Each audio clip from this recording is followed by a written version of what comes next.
अथ श्री शिव महापुराणे विद्येश्वर संहितायाम् अष्टमोऽध्यायः। नंदिकेश्वर उवाच। ससर्जाथ महादेवः पुरुषं कञ्चिदद्भुतं भैरवाख्यं भ्रुवोर्मध्यात् ब्रह्मदर्पजिघांसया। सनत कुमार को नंदिकेश्वर भगवान अनल स्तंभ के आविर्भाव और उसकी दुनिया में पूजा कब प्रारंभ हुई इस बात को बताने के लिए यह आख्यान सुना रहे हैं। विष्णु को तो अपने समान होने का आशीर्वाद भगवान महादेव ने दिया और इधर में अब जिस ब्रह्मा ने झूठ बोला सारे जगत में मैं पूज्य हो जाऊं इस इच्छा से, उसके प्रति भगवान भोलेनाथ ने क्या व्यवहार किया उसको नंदिकेश्वर बता रहे हैं सनत कुमार जी से। ससर्जाथ महादेव पुरुषं कंचिदद्भुतं भैरवाख्यं भ्रुवोर्मध्यात् ब्रह्मदर्पजिघांसया। ब्रह्मा जी के 5 सिर थे, ऊपर की ओर देखते थे, पूरब की ओर, दक्षिण की ओर, पश्चिम की ओर, उत्तर की ओर। पंचमुख जैसे भगवान शिव हैं उसी प्रकार से पंचमुख ब्रह्मा भी थे, लेकिन ब्रह्मा जी ने जिस मुख से झूठ बोला उस मुख को दंडित करने के उद्देश्य से ही ब्रह्मदर्प जिघांसया, ब्रह्मा जी के दर्प को, घमंड को, अभिमान को और मिथ्यात्व को समाप्त करने के लिए भगवान महादेव ने, करुणामय ने एक अद्भुत भैरव नाम के एक पुरुष को, अद्भुत पुरुष को प्रकट कर दिया अपने दोनों भौहों के मध्य में। और भौह से क्रोध का प्राकट्य होता है, तो भौहों के मध्य से भैरव नाम के एक अद्भुत पुरुष को प्रकट किया। और उस पुरुष ने, भैरव ने प्रकट होकर के क्या कहा? सवै तदा तत्र पतिं प्रणम्य शिवांगणे। उस रणभूमि में भैरव ने हाथ जोड़ करके प्रणाम किया भगवान भोलेनाथ को और शंकर जी से बोले, किं कार्यम कर्माण्यत्र शीघ्रमागया प्रभु। हे भोलेनाथ, मुझे किस लिए आपने प्रकट किया है? मैं किस सेवा से आपको प्रसन्न कर सकता हूँ? मुझे आज्ञा कीजिए। शंकर भगवान ने कहा, वत्सयोऽयं विधि साक्षात् जगतामाद्य दैवतम। हे भैरव, देखो देखो, ये ब्रह्मा खड़े हैं, ये सारे जगत में सबसे बड़े माने जाते हैं। साक्षात जगताम आद्य दैवतम, आदि देवता हैं ये सब के सब। और ये व्यक्ति सारे जगत की मुखिया कहलाने वाले यही गड़बड़ करने लग गया। इसकी देखा देखी सारे संसार के लोग ऐसे ही गड़बड़ करेंगे, झूठ बोलेंगे। इसलिए तुम्हारे लिए यही आज्ञा है कि ये सारे जगत के जो आदि देवता हैं ना, इनकी अच्छे से पूजा कर दो। उठाओ तलवार और इनकी अपनी तरह से हमको खुश करने वाले और तुमको भी खुश करने वाले अच्छी पूजा करो। नूनम अर्चय खड्गेन तिग्मेन जबसा परम। अत्यंत तीखे तलवार उठाओ और वेग से इसकी पूजा करो। सवै गृहीत्वैक करेण केशम। भैरव ने विलंब नहीं किया, सचमुच तीखा तलवार धारण किया और एक हाथ से ब्रह्मा जी के बाल पकड़ लिया। सवै गृहीत्वैक करेण केशम तत्पंचमम दृप्तम सत्यभाषिणम। जिस 5वें सिर से ब्रह्मा ने झूठ बोला, बस उसी सिर को खड्ग से, तलवार से उसने उड़ा दिया। छित्त्वा शिरो ह्यस्य निहंतुमुद्यतः। अब ब्रह्मा जी को जान से ही मारने के लिए तैयार हो गए, क्योंकि शंकर भगवान ने कहा कि अच्छी पूजा करना। तो उन्होंने सोचा कि एक तो अभी तो फूल ही चढ़ाया, अब इसको झूठ बोलने वाले को अच्छी से पूजा करनी है। तो उनको हंतुम उद्यता, वध करने के लिए तैयार हो गए। प्रकंपयन खड्गमतिक मतिस्फुटम करई। गुस्से के कारण हाथ भी कांप रहा था, गुस्से के कारण कंपित हो रहा था उनका होंठ। और उधर में ब्रह्मा जी भी डर गए। पिता तवोत्सृष्ट विभूषणाम्बरत स्रगुत्तरीया मलकेश संहति। प्रभात रंभेवलतेव चंचलः पपात वैभैरव पाद पंकजे। सनत कुमार जी से नंदिकेश्वर भगवान कहते हैं कि सनत कुमार जी, आपको पता है किनकी बात सुना रहा हूं मैं?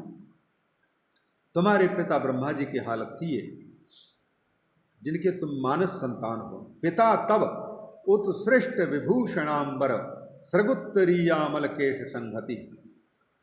उनके आभूषण, कपड़े, उत्तरीय निर्मल केश समूह वो सब के सब त्यक्त हो गए और उन सब को छोड़ करके जैसे हवा से केला हिलता है वैसे ही कांपते हुए चंचल होकर के और भैरव के चरणों कमलों में ब्रह्मा जी गिर पड़े।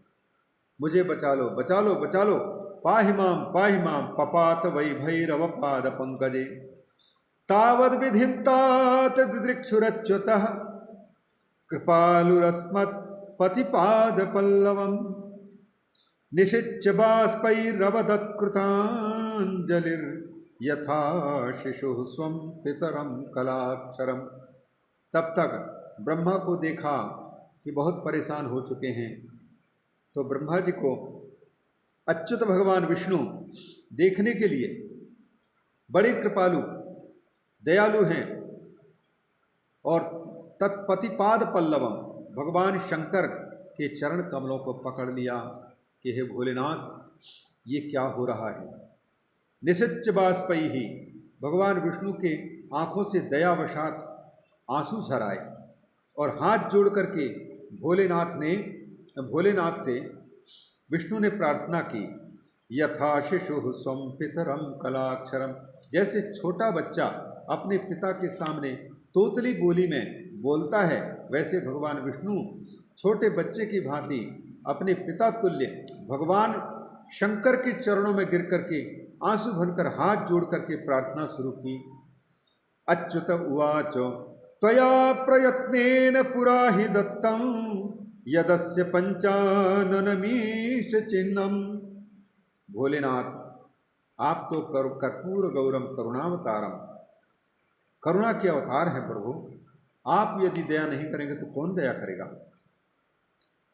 पहले आपने ही विधाता को 5 मुख दिया था, क्योंकि आपके पंचमुख हैं, पंचसिर हैं, तो आपने अपने समान बनाया। जैसे अभी आप हमें कह रहे हैं कि हमारी तरह आप भी जगत में पूज्य हो जाएंगे, उसी प्रकार से इनको भी अपनी समता प्रदान की थी। त्वया प्रसन्नेन पुरा हि दत्तम यदस्य पंचाननमीश चिन्हम। 5-5 सिर चिन्ह के रूप में, अपने पहचान के रूप में आपने दिया था। तस्मात् क्षमस्वाद्यम अनुग्रहार्थम। भगवान अब इन 5 सिरों को मत छीनिए। एक सिर तो छिन गया, कोई बात नहीं, अब जितना बचा है उतना ही रहने दो। कुरु प्रसादम विधये हमुस्मयी। विधाता पर कृपा करो, दया करो। इस प्रकार से भगवान भोले के चरण कमलों में प्रणाम करके जब भगवान विष्णु ने प्रार्थना की, इत्यभ्यर्थितो अच्युतेनेशस्तुष्टः सुरगणांगणे निवर्तयामास्तदा भैरवं ब्रह्मदंडतः। ब्रह्मदंडतः भैरवं निवर्तयामास। शंकर भगवान को दया आ गई, उन्होंने भैरव से कहा अच्छा छोड़ दो, विष्णु कह रहे हैं तो इनको छोड़ दो, जीवन दान दे दो। निवर्तयामास तदा भैरवम ब्रह्मदंडता। ब्रह्मदंड से उनको पृथक कर दिया सुरगणांगण में। अथाह देवः कृतवम। अब भगवान शंकर ने ब्रह्मा जी के कहने के अनुसार जिस केवड़े ने झूठ साक्षी दी थी, गवाही दी थी, उसको भी कहना शुरू किया। अथाह देवः कृतवम विधिम विगत कंधरम। ब्रह्मा जी को भी और केवड़े को भी। देवः कृतवम विधिम विगत कंधरम। ब्रह्मण हे विधाता, ब्रह्मण स्वमर्हणा कांक्षी छठे सत्वम समासितः। तुमने सारी दुनिया में अपने आप को पूज्य बनाने के लिए और जगत की पूजा प्राप्त करने की इच्छा से शठेशता को प्राप्त किया। शठों के तुमने सरदार बनकर के अपने नाटक किया, इसलिए नातस्ते सत्कृतिर्लोके भूयात स्थानोत्सवादिकम। इसलिए पृथ्वीलोक में और अन्य किसी भी लोक में तुम्हारी इस प्रकार की कोई पूजा नहीं होगी, कोई सत्कार नहीं होगा, न तुम्हारा कोई स्थान बनाएंगे कोई, न मंदिर बनाएंगे, न कोई उत्सव होने वाला है। तुम अपने आप की पूजा प्राप्त करने के लिए झूठ का आश्रय लेते हो और जगत के रचयिता अपने आप को मानते हो और सबके आदि देव कहलाते हो। जब तुम ही इस प्रकार से झूठ का, असत्य का आश्रय लोगे तो दूसरे लोग तुम्हारी देखा देखी क्या असत्य का आश्रय नहीं लेंगे? जाओ, तुम्हारी पूजा नहीं होगी। जो व्यक्ति अपने आप को पूजित करने के लिए झूठ का आश्रय लेता है उस व्यक्ति की पूजा नहीं होती है। सत्य का आश्रय लेने वाले की प्रतिष्ठा होती है, पूजा होती है। ब्रह्मा जी ने कहा, स्वामिन प्रसीदाद्य महाविभूते मन्ये वरम में शिरसः प्रमोक्षम। भगवान आप प्रसन्न हो जाइए, हे महावैभवशाली, हे महाविभूते, आपने मुझे ये शाप नहीं दिया, आपने मुझे ये कृपा करके वरदान दिया। मन्ये वरम में शिरसः प्रमोक्षम, आपने मेरे सिर पर मानो वरद हस्त रख दिया। नमस्तुभ्यं भगवते बंधवे विश्वयोनये सहिष्णवे च दोषाणां शंभवे शैलधन्वने। हे भगवान, हे विश्वबंधु, हे समस्त जगत के कारण, हे समस्त दोषों को सहने वाले प्रभु, मेरे भी दोष को सह लीजिए। शंभवे शैलधन्वने, आपको मैं प्रणाम करता हूँ, मेरे अपराध को आपने क्षमा किया, वरदान दिया। भगवान भोलेनाथ ने कहा, अराज भय में तदवै जगत सर्वं नशिष्यति ततस्त्वं जहि दंडार्हम वह लोकधिरम धुरम शिशो। विष्णु से भी भगवान शंकर ने कहा, अराज भय में तदवै जगत सर्वं नशिष्यति, अराज बिना राजा के संपूर्ण जगत नष्ट हो जाएगा, अराजकता फैल जाएगी। ततस्त्वं जहि दंडार्हम, दंड के योग्य है ये, लेकिन फिर भी इसको छोड़ दो। वह लोग धुरम शिशो, तुम विष्णु संपूर्ण जगत के धुरी को धारण करो, जगत का। वरम ददामिते तत्र ग्रहण दुर्लभम परम। ब्रह्मा को संबोधित करते हुए शंकर जी कहते हैं कि तुम तो शिशु हो, छोटे बच्चे हो। झूठ बोलने वाला व्यक्ति चाहे उम्र में बड़ा हो, विद्या में बड़ा हो, ज्ञान में बड़ा हो, धन में बड़ा हो, लेकिन उसको शिशु कह करके संबोधित किया जाता है। भगवान भोलेनाथ ये शिक्षा दे रहे हैं। अराज भय में तद्वै जगत सर्वम नशिष्यति, ये संपूर्ण जगत नष्ट हो जाएगा राजा के नहीं होने पर। ततस्त्वं जहि दंडार्हम, दंड के योग्य है। लोक धुरम शिशो, लोक का धुर को वहन करो। मैं तुमको वरदान देता हूँ कि मेरे दुर्लभ वर को ग्रहण करो। तुम किसी समय पर ये चंदोबा बन करके प्रकट होगे और साथ ही साथ केतकी को भी, केतड़े को भी कहने वाले हैं। ततस्त्व वरम ददामिते तत्र ग्रहण दुर्लभम परम वैतानिकेषु गृह्येषु यज्ञेषु च भवान गुरु। वैतानिक गृह कार्यों में आप पूज्य होंगे। निष्फलस्त्वदृते यज्ञ, तुम्हारे बिना यज्ञ खाली रह जाएंगे।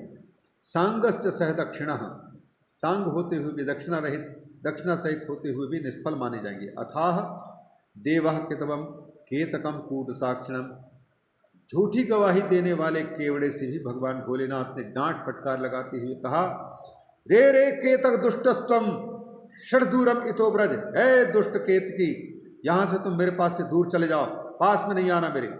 दूरम इतो ब्रज ममापि प्रेमते पुष्पे माँ भूत पूजा स्थित परम। आज के बाद मेरी पूजा के फूलों में तुमको सम्मिलित नहीं किया जाएगा, जाओ। इत्युक्ते तत्र देवेन केतकम देवजातयः सर्वा निवारयामासु तत्पार्श्वात् अन्वतप्य अन्यतस्तदा। केवड़ा हाथ जोड़ करके प्रार्थना करने वाला था। तब तक देवताओं ने देखा कि दुष्ट, जब भगवान भोलेनाथ कह रहे हैं, देवों के देव महादेव कह रहे हैं कि मुझसे दूर हो जाओ, ये हाथ जोड़ करके कुछ कहने वाला है, तो देवताओं ने जबरदस्त उसके हाथ पकड़ा और कहा कि हट यहाँ से, अपराधी हो तुम हमारे महादेव के। तो केतकम देव जाते सर्वा निवारयामासु तत्पार्श्वात् अन्यतस्तदा, वहाँ से हटा दिया, दूर भगा दिया। फिर भी केतक ने दूर से ही दूर से ही प्रणाम करते हुए कहा, नमस्ते नाथ में जन्म निष्फलम भवदाज्ञया। भगवान, आपने मेरे जीवन को, जन्म को तो निष्फल ही कर दिया, मैं कहीं का नहीं रह गया। तब मुझे अपने पूजा के पुष्पों के अंतर्गत न लेकर के मुझे अंगीकार नहीं करेंगे भगवान, तो इस जगत में कौन मुझे शरण देगा। आप तो परम करुणा के अवतार हैं, सबके शरण्य हैं। आप भी आपके चरण कमलों से मेरे जैसे लोगों को दूर करते हैं। भगवान, बिगड़े हुए को अगर आप शरण नहीं देंगे तो दुनिया में कौन है जो हमारे जैसे लोगों को शरण दे सकता है। हे भगवान, आपकी आज्ञा से मैं दूर तो हो जाऊंगा और मेरा जीवन लेकिन निष्फल हो गया, आपकी पूजा में सम्मिलित होने का मुझे अवसर नहीं मिलेगा। तो इसलिए सफलम क्रियताम तात क्षम्यताम मम किल विषम, मेरी गलती को क्षमा करके मेरा जन्म लेना सार्थक कर दीजिए, मेरा होना सार्थक कर दीजिए। आप मुझे भी किसी पूजा में सम्मिलित होने का अधिकार प्रदान कर दीजिए। ज्ञानाज्ञान कृतम पापम नाशयत्येव ते स्मृति। भगवान भोलेनाथ, एक बात बताइए, संसार के लोग कभी तो जानबूझ करके कई गलती कर जाते हैं, पाप कर लेते हैं, और कभी अज्ञान से भी न जाने कितने पाप उनसे हो जाया करता है। तो ये ज्ञाने जाने अनजाने जितने प्रकार के अपराध होते हैं, एक बार भी अगर आपका नाम स्मरण कर लेता है, आपको याद कर लेता है, और उनके सारे अपराध, उनके पाप नष्ट हो जाते हैं। त्वादृशे तादृशे त्वयि दृष्टे में मिथ्या दोषः कुतो भवेत्। और वही भोलेनाथ जिनके स्मरण करने मात्र से ज्ञात अज्ञात समस्त पाप नष्ट हो जाते हैं, वही भोलेनाथ मेरे आंखों के सामने खड़े हैं। भगवान, क्या मैं अभी भी दोषी हूँ? तादृशे त्वयि दृष्टे में मिथ्या दोषः कुतो भवेत्, ये कैसे मुझे दोषी ठहराया जा सकता है? अब क्या मैं आपका दर्शन पाकर के भी अभी भी पापी बना हुआ हूँ, अभी भी अपराधी हूँ? भगवान भोलेनाथ ने उसके इस भाव को देख करके अंदर से मुस्कुराते हुए कहा, तथा स्तुतस्तु भगवान केतकेन सभास्थले। सब देवताओं के देखते देखते केतकी को उसी सभा में भगवान भोलेनाथ ने कहा, नमे त्वद्धारणम योग्यम। देखो, तुम मेरे द्वारा धारण करने योग्य नहीं हो। सत्यवाग हमीश्वर, मुझे सत्य प्रिय है, मैं सत्य बोलता हूँ, और सत्यवादी लोग मुझे पसंद हैं। सत्यवादी ही मुझे प्राप्त कर पाते हैं, इसलिए मेरा वचन तो व्यर्थ नहीं जा सकता। आज के बाद मैं तुमको धारण तो नहीं ही करूँगा। नमे त्वद्धारणम योग्यम, मेरे तुम धारण करने योग्य नहीं हो। मदीयास्त्वाम धरिष्यन्ति, अगर तुम्हारे इतना आग्रह ही है, गिड़गिड़ा रहे हो, तो हम तुमको बस इतना ही आशीष देना चाहते हैं कि मैं तो धारण नहीं करूँगा, पर मेरी आराधना पूजा करने वाले लोगों में से कोई दया करके तुमको यदि अपनी पूजा में स्वीकार कर लें तो वो चल सकता है, उस पर हमको कोई नाराज़गी नहीं। तो फिर भगवान विष्णु आदि हैं, वो उनकी पूजा आदि में तुम सम्मिलित हो सकते हो, और वो स्वीकार कर लें तो मेरे लिए कोई ये नाराज़गी की कोई बात नहीं है। मदीयाः त्वाम धरिष्यन्ति, मेरे लोग ही तुमको धारण करेंगे। जन्मते सफलम तथा, उसी से तुम्हारा जन्म लेना, फूल के रूप में जन्म लेना तुम्हारा सार्थक हो जाएगा। चिंता क्यों करते हो? त्वं वै वितानव्याजेन ममोपरि भविष्यसि, और तुम्हारी प्रसन्नता के लिए हम तुमको एक मौका दे रहे हैं सुधरने के लिए, कि जहाँ कहीं भी मेरी पूजा होगी, उत्सव होगा, कथा आदि होगी, तो जो ऊपर चांदनी लगाई जाएगी, तो उस चांदनी के रूप में, वितान के रूप में तुम रहना। बस तुम्हारी यह सेवा हम स्वीकार करते हैं। छाया देने वाले का काम करना, चांदनी बनकर के छाए रहना। वितान, त्वं वै वितानव्याजेन ममोपरि भविष्यसि, भगवान के ऊपर में छत्र के रूप में जो रखता है वो केवड़ा है। इत्यनुगृह्य भगवान केतकम विधिमाधव विरराज सभा मध्य सर्वदेवैरभिष्टुतः। इस प्रकार से केतकी को और माधव भगवान विष्णु को और ब्रह्मा जी को, इन तीनों पर अनुग्रह करके भगवान भोलेनाथ सभी देवताओं के द्वारा पूजित होकर के उस सभा में विराजमान ही रहे। इति श्री शिवमहापुराणे प्रथमायां विद्येश्वर संहितायां शिवानुग्रहवर्णनं नाम अष्टमोऽध्यायः। श्री शिवार्पणमस्तु। बोलिए शंकर भगवान की जय।